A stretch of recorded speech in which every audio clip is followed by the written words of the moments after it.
Johnny Appleseed. Once there was a poor farmer. He had always wanted to do something that would make many people happy, but did not know what he could do. He had no money. All he had was a small boat.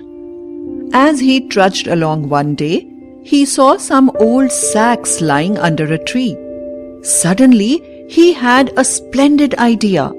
He picked up the sacks and placed them in his boat, jumped into it, and floated away. As he rowed down the stream, the farmer watched the shore carefully. When he saw an apple orchard, he rowed towards the land and tied his boat there. He went into the homes near the orchards and asked for work. He cut their wood, carried their water, and did all sorts of odd chores. In payment for this work, all he asked for was food, and the seeds from the apples on the ground under the trees, only the seeds.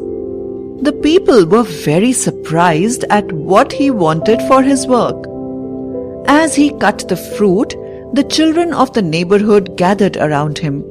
He shared the fruit with the children and told them lovely stories, but saved the seeds in his sack. Thus, he went from one place to another, always adding to his store of seeds. Sometimes, a generous farmer would give him cuttings of peach, pear and plum trees and grapevines. The children always sat at his feet and listened to thrilling tales of what he had seen in his travels. When it was time for him to go, the children always begged him to stay. But the farmer went on to carry out his splendid idea.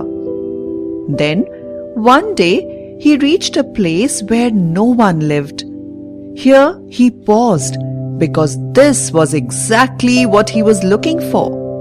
He landed and took his bag of seeds to an open area in the forest. There, he planted the seeds and the cuttings of the trees and vines. Then, he wove a brush fence around them to keep the deer away. He then went back to his boat and sailed on. He landed and planted seeds in many places. Many years later, when settlers came looking for a place to live, they chose these spots where they found all sorts of trees loaded with fruit. The farmer's name was John Chapman, but he was nicknamed Johnny Appleseed.